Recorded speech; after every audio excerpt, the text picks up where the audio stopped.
পশ্চিমবঙ্গের প্রত্যন্ত এক গ্রাম, শালডাঙ্গা। চারদিক ঘন শালবনে ঘেরা। সন্ধ্যা নামলেই জায়গাটা এমন নিস্তব্ধ হয়ে যায়, যেন পুরো পৃথিবী শ্বাস বন্ধ করে আছে। গ্রামের একদম শেষ প্রান্তে, বনের ভেতরে দাঁড়িয়ে আছে একটা ভাঙাচোরা লাল রঙের দুতলা বাড়ি। গ্রামের সবাই তাকে চেনে এক নামে, লাল বাড়ি। বহু বছর আগে সেখানে থাকত এক ছোট পরিবার, স্বামী, স্ত্রী আর তাদের ৬ বছরের মেয়ে মিনা। মেয়েটা নাকি খুব হাসি খুশি ছিল, সারাদিন বারান্দায় পুতুল নিয়ে খেলত। কিন্তু এক ভয়ঙ্কর রাতে হঠাৎ সেই বাড়িতে আগুন লাগে। ভোরবেলা আগুন নিভলে গ্রামের লোকজন গিয়ে দেখে, বাবা মায়ের পুড়ে যাওয়া দেহ পাওয়া গেছে, কিন্তু মেয়েটার কোনো খোঁজ নেই। না হাড়, না ছাই, কিছুই না। তারপর থেকেই শুরু হয় অদ্ভুত ঘটনা। মাঝরাতে বাড়ির ভাঙা জানালায় ছোট মেয়ের ছায়া দেখা যায়।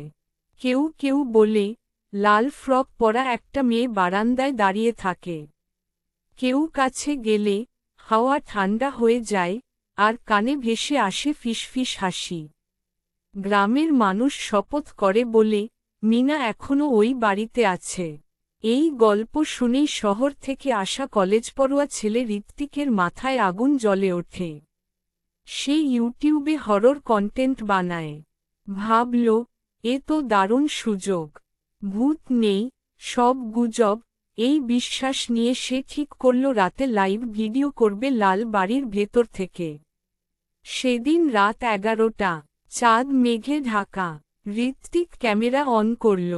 বন্ধুরা, আমি এখন শালডাঙ্গার সেই লাল বাড়ির দিকে যাচ্ছি। শালবনে ঢুকতেই সে অস্বস্তি টের পেল। বাতাস নেই, পাতাও নড়ছে না। ঝিঝি পোকার ডাক নেই। নিজের হাঁটার শব্দটাই যেন অস্বাভাবিক জোরে কানে বাজছে। হঠাৎ তার ক্যামেরার মাইক অদ্ভুত শোঁ শব্দ ধরতে লাগল। সে বাড়িটার সামনে পৌঁছাল। ভাঙা গেটটা ঠেলে ঢুকতেই করাত শব্দ হল, যেন কেউ অনেকদিন পর জেগে উঠল। বাড়ির ভেতর ধুলো, জাল, পোড়া দেয়াল। সে টর্চ জ্বালিয়ে ঘরগুলো দেখাতে লাগল। হঠাৎ একটা ঘরে ঢুকে সে থমকে গেল। মেঝেতে পড়ে আছে একটা পুরনো পুতুল। পুতুলটার মুখ পুড়ে অর্ধেক গলে গেছে। ঠিক তখনই, টক টক টক, উপরতলা থেকে কারো হাঁটার শব্দ। ঋত্বিক হেসে বলল, ইঁদুর হবে হয়তো। কিন্তু তার গলার স্বর কাঁপছিল। সেই সিঁড়ি দিয়ে উপরে উঠল। প্রতিটা ধাপ চাপতেই শব্দ হচ্ছিল, কিন্তু সেই শব্দের ফাঁকে আরেকটা হালকা পায়ের আওয়াজ, তার আগেই যেন কেউ হাঁটছে। উপরের করিডোরে একটা দরজা আধখোলা। ভেতর থেকে ঠান্ডা বাতাস বেরোচ্ছে। সেই ক্যামেরা ঢুকিয়ে বলল, কেউ আছেন? কোনো উত্তর নেই। কিন্তু ক্যামেরার স্ক্রিনে সে দেখল, ঘরের কোণে দেয়ালের পাশে কেউ দাঁড়িয়ে আছে। ছোট, চিকন অবয়ব। সে টর্চ ঘোরাতেই কিছু নেই।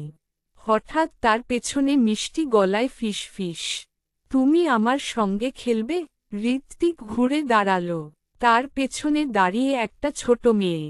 লাল ফ্রক, চুল পোড়া গন্ধ, মুখের অর্ধেকটা কালো দাগে ঢাকা, কিন্তু চোখ দুটো অস্বাভাবিক বড় আর স্থির। সে নড়তে পারছে না। মেয়েটা হাসল, আমার মা বাবা চলে গেছে, তুমি যাবে না তো? হঠাৎ ক্যামেরা অফ হয়ে গেল। লাইভ ভিডিও বন্ধ। পরদিন সকালে গ্রামের লোকজন দেখে, লাল বাড়ির সামনে ঋত্বিকের ক্যামেরা পড়ে আছে। ক্যামেরার শেষ ফুটেজ দেখা যায়, ঋত্বিক দাঁড়িয়ে আছে, আর তার পেছনে ধীরে ধীরে এগিয়ে আসছে একটা ছোট হাত, তারপর স্ক্রিন কালো। ঋত্বিকের আর কোনো খোঁজ মেলেনি। কিন্তু সেই রাতের পর থেকে গ্রামের লোকজন বলে, লাল বাড়ির বারান্দায় এখন একটা মেয়ের সঙ্গে একজন ছেলেকেও দাঁড়িয়ে থাকতে দেখা যায়। দুজনেই চুপচাপ তাকিয়ে থাকে বনের রাস্তার দিকে, যেন নতুন কারো জন্য অপেক্ষা করছে।